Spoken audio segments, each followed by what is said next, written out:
What a bully! Scott Arfield! He's been threatening that recently, and all the Burnley players run to the Darwin end.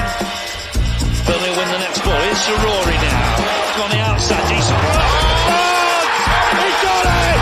Ashley Barnes with it! What a cross from Rory! And there was Ashley Barnes! And Burnley leading the derby. Knocks it quickly, finds Benson in space at the byline. Can Burnley get a goal here? Back for Brownell, saved by the keeper. Burnley won it to the end. That is magnificent. They deserve that. On it by Paul Teller, off for a hat-trick. He's got it. Hat-trick for Nathan Teller. Oh, he's on fire at the minute. 3-0 Burnley. It's Nathan Teller's day. Burnley are 3 up here. Fantastic derby. Here's Benson. Can he go on the outside? Comes inside. Top shot. Oh, the goal. Manuel Benson once more. That is top class. Burnley have done it. Fantastic. Clarence deserve the championship title. They've been the best side throughout the campaign. Burnley have won the second tier. What a fantastic achievement. The players have been magnificent.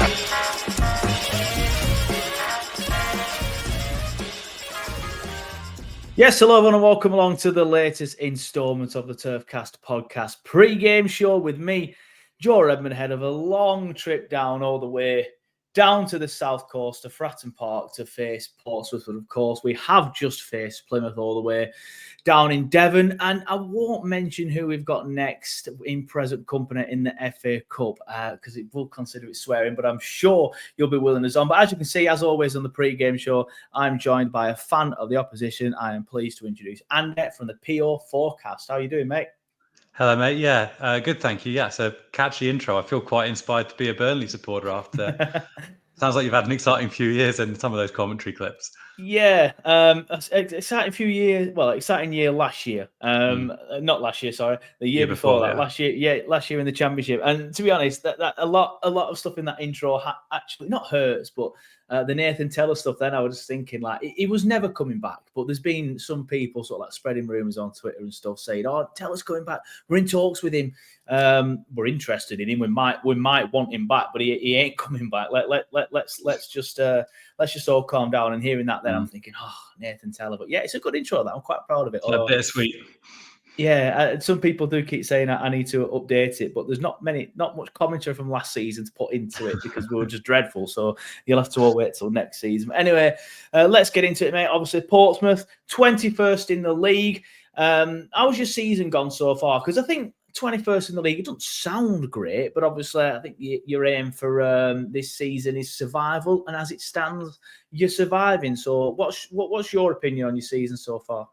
Yeah, we're doing an excellent job of lulling the league into a sort of a false sense of security before the very late playoff push. No, in all seriousness, it's been an interesting season, to put it mildly. I think we came in and expected the first 6 games. We had a really tough opening. We had Leeds, we had Middlesbrough, we had yourselves early on.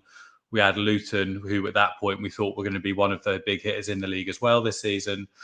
And we really did quite well in those first 6 games, to be honest with you. We took a point off Leeds. We got a point from Leeds, got a point from Middlesbrough. We drew against Luton, should have got a result against yourselves.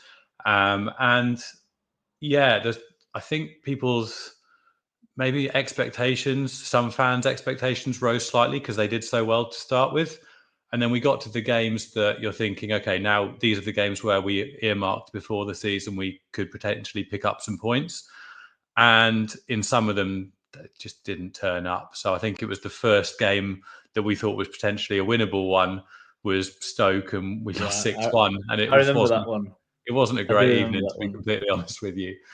So yeah, it's been a mixed bag. It's been marred by inconsistency and the inability to hold a lead. I think in the division, I think we're either first or second for dropping points from winning positions. As again, you guys experienced against us earlier this season. You're part of that statistic where we went a goal up and then weren't able to see the game out even for a draw. So that has been a bit of a recurring theme that's cost us. and there's a really large lack of squad depth we have as well. So we've probably got between 8 and 11 decent lower end championship level players, and then you get a bit of a drop off, and the rest of the squad is sort of top half League One, if we're being completely honest with it. And that's kind of been reflected in, the times where that's been obvious, where the key players in midfield have been rested, were West Brom and Bristol City. And those two games we lost by an aggregate score of 8-1. So including West Brom last week. So it really has shown up the lack of squad depth. Yeah. Where, 46 game season, you need to be able to rotate. And that's something that Messino's not really had the luxury of doing with any confidence at all, unfortunately. But as you say, we're currently at the relegation places. If we end up here and we stay up on the final day by 1 point, that is a successful season, no matter the route to get there. Yeah, exactly that. And I think it's the same for us as well. No matter the route to finish in the top two, even if we might sometimes fall asleep on the way, I'm not particularly sure anyone will care come May if we're in the top two and we've drawn a record amount of games in this division to get there. Obviously, sticking with the survival theme, what are your thoughts, your predictions then for the season? Do you think Portsmouth can do it? Because I look at the league table and there's some teams above you that I expected you to finish above. Cardiff, for example, potentially Hull, but they have improved recently, to be fair, since they've changed manager. But then I'm seeing teams underneath you that I didn't expect to be anywhere near that. So if Luton, for example, could put a run together, and you can't, kickstart your season again, then obviously it's not looking good for yourselves. But at the minute, like I said, out of the relegation places, what's your prediction for the end of the season? Do you think Pompey will stay up, or are you a little bit worried? I mean, I'd be lying if I sat here in 21st and told you I wasn't a little bit worried. I think I'm probably 50-50 at the moment, which actually is an improvement on where I was maybe 6 to 8 weeks ago. I think with Luton, their squad, the only player they've really seemed to have lost before the season was Ross Barkley in terms of the squad from last season. And I don't believe that they're not going to put a run together, but I have been saying that for about 3 months. So maybe it won't happen, but I'd be very surprised if Luton didn't pull clear from it. I think with the run of games we've got coming up now, we've got a very tough run of games coming up. But then we've got, I think it's 6 or 7 of the bottom half we've still got to play at home. So I can't see us pulling away from it and having a nice, relaxing end of the season. I also don't really see us getting really detached at the bottom of the division either, because I think they show up often enough to pick up some points, at least against the teams around us. The home form before Millwall was pretty good. I think we won 6 out of 7 or something along those lines at home. We were top of the home form table in the last 6 home games for the division. So, I think we'll be there or thereabouts. I don't think it's going to be a write-off or an easy sort of pulling away from it. I think it genuinely could come down to the last couple of days or last couple of weeks of the season. I'm pretty 50-50 on it. It's very dependent on injuries and small margins. We were just saying on our pod when we were wrapping up that, if Callum Lang gets injured, Josh Murphy gets injured, and potentially if Nicholas Schmid in goal gets injured, we lose probably about 60% of our championship level threat, because Schmidt can keep us in games by himself and Lang can win us games pretty much by himself when he's on form, and same for Murphy, to be honest with you. So it's all going to come down to that, and we've got a big couple of days of the window left to try and bring in a couple of options, because the odds of them all staying true. Yeah, very true. The odds of them all staying fit for the remaining 17 games are pretty slim, just because they come so thick and fast outside of the Premier League with 46 games. But at least we don't have any cups to think about, which is a blessing. And you're quite right. We're all going to be Burnley fans in the 4th round. We'll be having flags up, Burnley colours like the claret and blue outside the window. Mate, I look forward to seeing Portsmouth dressed up in claret and blue. But if you need any inspiration, just listen to our intro, mate. If you want to get going just before the game in the FA Cup 4th round. Absolutely, I'll be leaving fairly abusive YouTube comments to your Southampton preview guest in a couple of weeks' time. Please I apologise in advance for that. It will help the algorithm. Please do. I don't care if they're abusive, mate. Send anything you want. Send anything you want. Absolutely. I'll create some new accounts as well, so you've got a few multiple. So when the first one gets banned, there's backup. Yeah, definitely, mate. I'm glad you've touched on your home form because I do want to talk about that. You said you won 6 of your last 7. I'll be honest. I haven't been able to research as much as I would like to for this because I've come straight from work, straight on your show, wolf some tea down and straight on this show. You said you've won 6 of your last 7. I was looking briefly in the gap between the two shows. Then, obviously, please, everyone go and check it out. We've just done a preview on Andy's channel as well. I will put the link to Andy's channel in the description if you're watching on YouTube. But I was looking at your home form, the Championship's home form table, and you are currently 14th and you've won 6 games at home all season. So you said you won 6 of your last 7. Before that, what was the home form pretty poor? And has it then just suddenly turned a corner and got better? Is that a fair comment? Yeah, that's an understatement. I mean, we didn't score a home goal for how many games at the start of the season? The only goal we scored at home for the first sort of, I want to say 4 or 5 home games was an own goal from Luke O'Nien in a game that we lost 3-1 against Sunderland. We didn't score anything off our own chest head boot for quite a long time at the start of the season. Possibly, I can't even remember what game it would have been. Yeah, at the start of the season, it was very poor, but we picked up some good away results against the likes of Leeds and Middlesbrough. But then it's kind of flip reverse, done a 180. And now, up until the Millwall game this week, which was fairly, they did a job on us. They played well, but we weren't at the races.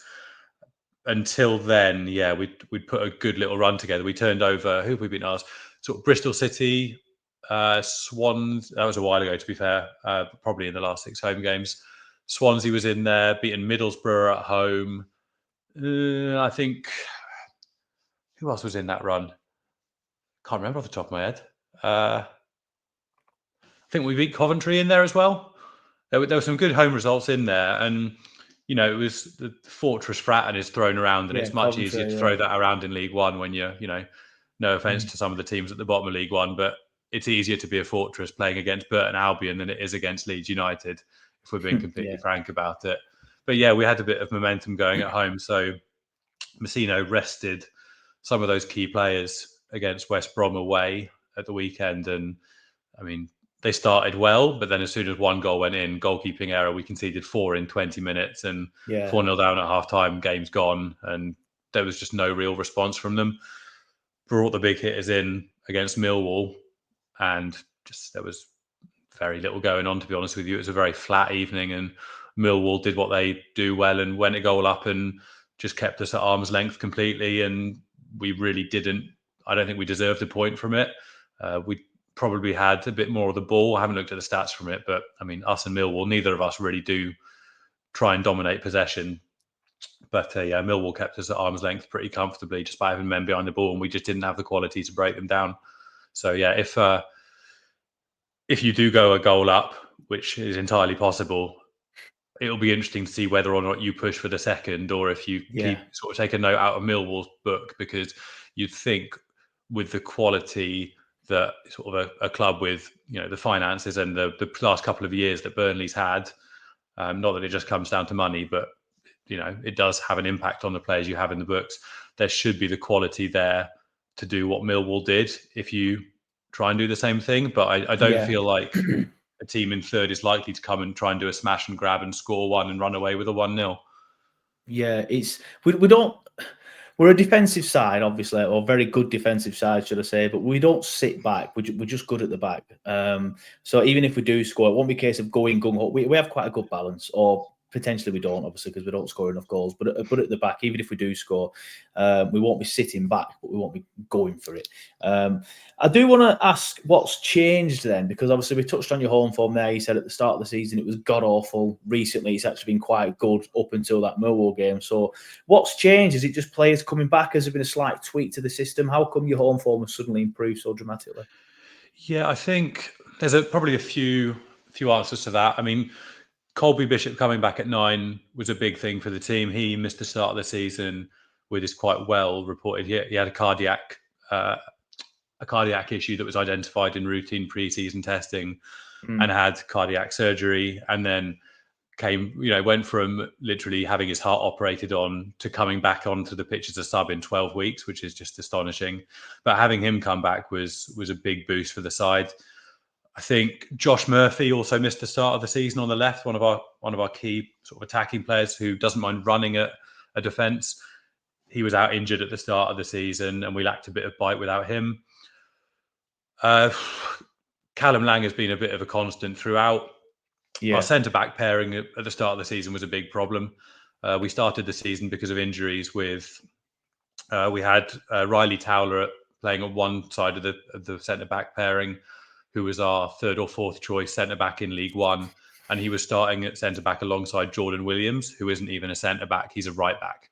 So we had a really difficult centre-back pairing. And that has been a bit of a theme, but we do seem to have a couple of fit centre-backs now. So just for context, the last few months, we've had Marlon Pack playing at centre-back, who is a central midfielder. And when you played against us last time, he was in central midfield in a 4-2-3-1, centre defensive mid.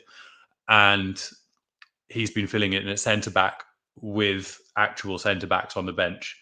So he's done as good a job as you can expect a central midfielder who's in the latter stages of his career to do. But you can't come up from League One and try and stay in a league above with a centre-back who isn't naturally a centre-back and doesn't have the height of a natural centre-back and whose legs are probably starting to go a little bit. He's got good leadership qualities and he'll work his absolute socks off, but you can't expect to stay in a division if you've got one of your centre-backs playing out of position like that. So, yeah, there's been a few changes there, but we've brought in Hayden Matthews, who came in from Sydney, who made his first appearances this week. I think his first start, I think, was the Millwall game. And did he come on as a sub, possibly against West Brom? Can't remember. But yeah, his first start was the Millwall game. And Connor Shaughnessy, who is sort of he was one of the spine parts of our team in League One, who scored some really important goals as well. So he scored that very well, sort of shown around on social media. The last minute header against Barnsley that won us the league in sort of the 91st minute at Fratton on a Tuesday night. It was unbelievable. But he scored that header, but he was excellent at the back as well. He's had back-to-back injuries and I don't think he's played since August until coming on as a sub the other night for Hayden Matthews. So we're hoping that there might be an actual centre-back pairing that can find some consistency alongside each other with, Regan Poole coming back from injury in the near future as well. Tom McIntyre has struggled a little bit, but that's been a real issue. That finding a consistent centre-back pairing who are actually both centre-backs is apparently a lot more difficult in reality than it sounds. Yeah, fair enough. Last time we spoke, you were singing the praises of manager John Mousinho. Obviously, you were fresh into the Championship. You've done very well last season, so it's understandable. What's the fan base like with him now? Has he still got full backing, or is there a few murmurings of maybe wanting a change, which would be ridiculous, but some fan bases, or fans, not just fan bases, to be fair, I think everybody's like that now, can get a little bit itchy. So what's the feeling like amongst the fans with the manager at the minute? Yeah, it probably depends if you ask me about the overall fan base or the portion of the fan base on social media. I think there's probably two different answers there. He's made a rod for his own back by being so successful last season and getting us promoted. I think if we'd lost in the playoffs last season, hadn't got automatics, lost in the playoff final on a bad refereeing decision, and then we were sitting there or thereabouts in second or third in League One this season, I think everyone would be very supportive of him. But there is a portion of the fan base who, it's normally commenters on Facebook and Twitter, and I'm sure every single club has got this portion of the fan base who you lose a couple of games and should be a managerial change. And for me, it's not even in that universe. I think for most fans, he's got basically unconditional backing. And to be honest, if we do go down, I would still want him to stay to try and take us back up again. I'd kind of want to go down. Was it Sheffield United that went down with Chris Wilder and held on to him, I think, for a few years ago? I'd want to go down that route. They came down from the Premier League, rather than Championship to League One. I'd want to hold on to him. I think we did the same with Daesh quite a few years back as well, and obviously worked for us. Yeah, exactly. So the difficulty is that the football and life nowadays is about sort of instant success and instant gratification. And I think if he keeps us up in 18th, 19th, 20th, people will say he did an excellent job. But if you finish 18th, 19th, and 20th, you do lose a lot of games along the way. And when that final whistle goes, there is always a number of people who want a change and seem to think that someone like Gary O'Neill would want to come back to Pompey, which, I mean, whilst he is a club legend, I can't see him taking a step down from where he was to joining the bottom of the Championship. But it's not even a thought I'm really entertaining. I think the vast majority of us are very much on side. He's a very good bloke. I think he's learning on the job and he has made some mistakes. That's going to happen if you have a young manager. I think we're being realistic about it. And I do think he's potentially going to go down that the Kieran McKenna route in the future of being a manager above the level he is now, whether it's with us, hopefully, or with another club. He signed a contract extension at the start of this year, and I very much hope he sees it out. I think he's a very good bloke. He doesn't get too high, doesn't get too low. You can see his frustration sometimes. He doesn't just come out and give stock answers in the end of match interview, but at the same time, he doesn't say anything that he wouldn't say to the players' faces either. And yeah, he's learning on the job, but I just think he's a thoroughly good bloke. And to come in and, win League One in your first season in professional management, it's no mean feat considering, Kenny Jackett tried how many times with us to do the same thing, and the Cowleys tried a few times as well. Yeah. And bearing in mind how long the owners gave Kenny Jackett, potentially a bit longer than they really should have. And I mean, we were quite relieved when that all came to an end, to be honest with you. And we're very much the more measured end of the spectrum on our sort of podcasty stuff. Even at the point that he went, we were quite, thank goodness that's over kind of thing. And I don't think they can give that much time to Kenny Jackett. They've kind of set a precedent there. They can't do that and then not do the same for others. So, I think the vast majority support him, but it's a vocal minority. So they did get booed off after the first half against West Brom, but I think that was the players rather than Messino getting the booing.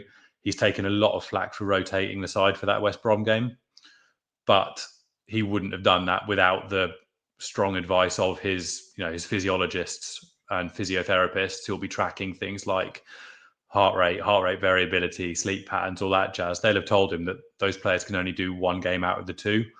Yeah. It's not him doing it because he just fancies it. He's doing it off scientific advice. And he prioritized the game that he needed to. And then the players didn't back him up by performing in that game against Millwall. And that's always the risk, isn't it? Yeah. Games like that. I guess it doesn't help as well when you see the likes of Oxford ridiculously sacking Des Buckingham, but then obviously bringing in Gary Rowett and doing very well. So then fan bases who are in a similar position will be like, well, look at that, that's done well. But yeah, it's good to see that he's still got the majority backing, because I do feel like that the sack culture is ridiculous, and I don't like the certain sections of certain fan bases that are constantly calling for a manager's head. But that's just me. Maybe I'm just a bit old school. There's no right or wrong answer. Sticking with your manager, should I say? What sort of style of play does he tend to implement, and what sort of style of play are we expecting to see at Fratton Park against Burnley on Saturday? So I'd be very surprised if we don't line up with a 4-2-3-1 to start with. That's how we've started pretty much every single game this season. We did briefly change to 2 up top when we were chasing the game against Millwall the other night. So Tommy Waddingham, who just signed in this window from Brisbane Roar. We have a lot of A-League players. There's a lot of Aussies in our squad nowadays. It's great. But he's come in as a 9 as well. So we have got the ability to swap to 2 up top if we're chasing the game. Having said that, it was fairly ineffective against Millwall. But yeah, we'll line up with a 4-2-3-1. We have started to sort of adapt how we play depending on the situation more than at the start of the season. First couple of games of the season were just insane to watch. They were unbelievably stressful. They were unbelievably open. We executed a high press just constantly. We tried to play open attacking football. I mean, first day of the season was 3-3 away against Leeds. It was car crash football. It was heart attack football. It was stressful. Whereas Now, some games we still do try to execute, the high press and the quick play and a bit of possession retention, but we have got a plan. I don't know if you'd even call it a plan B, just an alternate plan A now, where there are games where we sit in with more of a low block. We don't execute the high press, and we play slightly more direct. So against Stoke, for example, what was it? 2 of our goals came from long balls that you just wouldn't have seen at the start of the season because they were just trying to keep possession. And I think we found out fairly quickly that short pass, keep possession, play out from the back. There are some teams in the league that's not going to work against. Sunderland just ripped it to shreds at Fratton Park. We didn't get out of our first third with it because they were so good. They're so good at that, Sunderland. They did the same to us twice. Yeah, and I think that was quite a steep learning curve for John Messino, seeing how that could just get countered by the really good sides in this league. So we do have that sort of long ball, more direct style in us now, which is good. Having that sort of alternative way of playing an alternative plan A. But we don't try and keep possession. I think I heard the other night that us and Millwall were the 2 teams in the league with the lowest average percentage possession, and we were playing against each other. I think we were the 2 lowest or 2 of the 3 lowest. So I wouldn't expect to see us, hanging onto the ball. And to be brutally honest with you, I don't think enough of our starting 11 is technically fantastic enough at this level to do that without losing the ball in an iffy part of the pitch.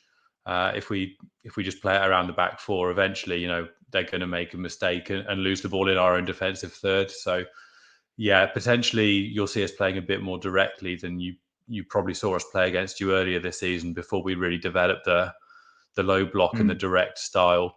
But what game was it? A couple of games ago, we were executing the low block, but we had sort of 10 players in our own first third and we weren't closing down. It was a little bit, we went from the sublime to the ridiculous in terms of high press versus low block. It might have been Millwall. I can't remember, but I remember seeing that, they had the ball about 35 yards out and there was no one closing and we just had everyone behind the ball. And it was kind of, okay, we've gone from, we will press everywhere through to we're not going to press until they literally get in our penalty box, which seemed a little bit far the other way. So yeah, we've got more flexibility than we did for sure, but within technical limitations of the players that we have on our budget, to be brutally honest. Yeah, no, that's fair enough. It's interesting as well to hear the terms low block, because that will frighten any Burnley fans. Low blocks, not for us. We cannot really compete against them. So we don't usually do it at Fratton. So it tends to be more high press at Fratton. That tends to be the saving grace for us. Teams don't do it at home unless you're Oxford, which they did. But yeah, that's why we're so good away from home. Which brings me on nicely to predictions then. What's your score prediction, please, mate? And how do you? And if you do think you're going to get a result, how do you think you're going to do it? Well, I'm hoping that we're gonna score purely because you've come onto our pod and sort of extolled the virtues of the Burnley defence and how you don't concede, and it's all set up for a lovely soundbite in next week's episode if we manage to get a couple of lucky deflections and get a couple of goals. So the general rule of thumb is if I think we're going to lose, I predict a draw, and if I think we're going to draw, I predict a win. So make of it what you will. I'll predict a 1-1 draw because I'm hoping that the karmic gods are here to sort of help us out with a soundbite from you for next week's episode of how good Burnley's defence is. And like Hugh said on our episode, hopefully James Trafford will accidentally just throw the ball into his own top corner or something, and it will be wonderful for us all. So yeah, we'll go with a 1-1 draw that I will snap your hand off for if you offered it to me now. And goal scoring wise, I mean, Callum Lang is realistically the biggest threat. You're looking at Lang, Murphy, and Bishop as just goal-scoring threats. Potentially Tommy Waddingham, but we haven't really seen enough of him yet. He scored on his debut against West Brom, but I mean we were 5-0 down at that point in the 90th minute, so not exactly a high-pressure situation. Sorry, yeah. Goal's a goal, mate. A goal is a goal. Yeah, absolutely. Yeah. I'm not demeaning it, but we haven't really seen enough of him minutes-wise yet to really know how much of a threat he's going to be at this level. Yeah, fair enough. Just for the purposes of the podcast, I know you already know my prediction because I told it on your show. But I'm going to go 2-0 to the Clarets. I just think that you will try and press us. And I do feel like you definitely got a more organised press than Plymouth. I think me and my son, if we were just on the pitch ourselves, would do a better organised press than what Plymouth did against us the other week. But yeah, I stand by it. I do think you'll do well to score against us. You can have that if that sound clip's better.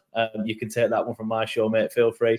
But some of the stuff you were just saying then about like you feel like you go along a bit more now to try and sort of like mix things up. That's just playing into our hands. We'll just mop that up nice and easily at a long ball. Again, sound clip, long ball over Esteve, through on goal, 1-0. But no, yeah. Yeah. I appreciate you giving us a chance like this. It's very kind of you. Yeah. But I'm going to go 2-0 Clarets. Brownhill. I'm not sticking up for Brownhill. I did come on the show after the Leeds game and openly admit I do think he goes missing in these bigger games against the better midfields. But I think a game against you where you try and press, it plays into Brownhill's hands, and he can hopefully then pick sort of like the passes and get into good spaces. And Fleming just always seems to score away from home. So Brownhill and Fleming for me with a 2-0 Burnley win. Before we do go, mate, and we wrap it all up, do you want to let people know where they can find you and your podcast team and where they can digest some Portsmouth content? Yeah, absolutely. Thanks, mate. Yeah, so we are the PO4 cast. So the first part of the Fratton Park postcode. So letter PO number 4 cast. Yeah. And we don't do a YouTube stream because our podcast normally goes way off tangent and needs loads of editing, and we probably say things we shouldn't that have to get cut and all of these things. So you can find us on all the normal podcast places. So yeah, Apple, Spotify, SoundCloud. Name another. We're generally in most places on Acast, as some people pronounce it. I don't know for an Acast. I don't do the uploading, but I've not found anywhere we're not. So potentially, who knows? But yeah, have a search for us. And obviously, you are our lovely preview guest this week. So if people want more of your dulcet tones, they're very welcome to come and listen. But yeah, we're at PO Forecast on Twitter /X. And it'll also be posted on our @Pompey News Now account on Twitter, Blue Sky, Instagram, Facebook. But if in doubt, just send us a message if you can't find the episode, and we'll flick it over. But I'm sure when you get turned over by 6 clear goals at Fratton Park in the game of the century for us, that people will be very keen to come and listen to our review. Or if you turn us over 6-0, they might want to listen to the post-mortem, which is possibly a bit more likely. Yeah, well, we'll see. Fingers crossed. But yeah, mate, we'll wrap it up there. It's been a pleasure again. Thank you for coming on the show. I mean this in the nicest possible way, but I hope I don't see you next season. That's just. It depends. Do you mean that because you'll be in the Premier League, or because that's we'll be what in I'm League thinking? One? Yes. Okay. If Burnley is still in the Championship, fingers crossed we'll see you next season. Fingers crossed. I've got nothing against Luton, but I won't mind seeing them go down. I just think it'd be funny. And then somehow Blackburn and Preston both get dragged into it and both go down, but. Probably unlikely that now, to be fair. But mate, thank you for being on the show. It's been a pleasure. Good luck for the rest of the season, of course, after Saturday. And fingers crossed we managed to beat Southampton for you guys. Yeah, thank you. As long as you do that, I will adopt you as my team that I'm hoping to get promoted this season. But if you don't beat Southampton, I will be becoming Sunderland, Leeds, and every other team in the top 6 other than Burnley. So it's in your hands. Yeah, fair enough. That's in our hands. So fingers crossed we can get it over the line. But I'm sure we will. Southampton aren't great. The worst Premier League team ever, maybe. I'm sure you're enjoying that side of it. Yeah. But Andy, thank you for being on the show, mate. It's been a pleasure. And like I said, good luck for the rest of the season, just after Saturday. Thank you. Right back at you.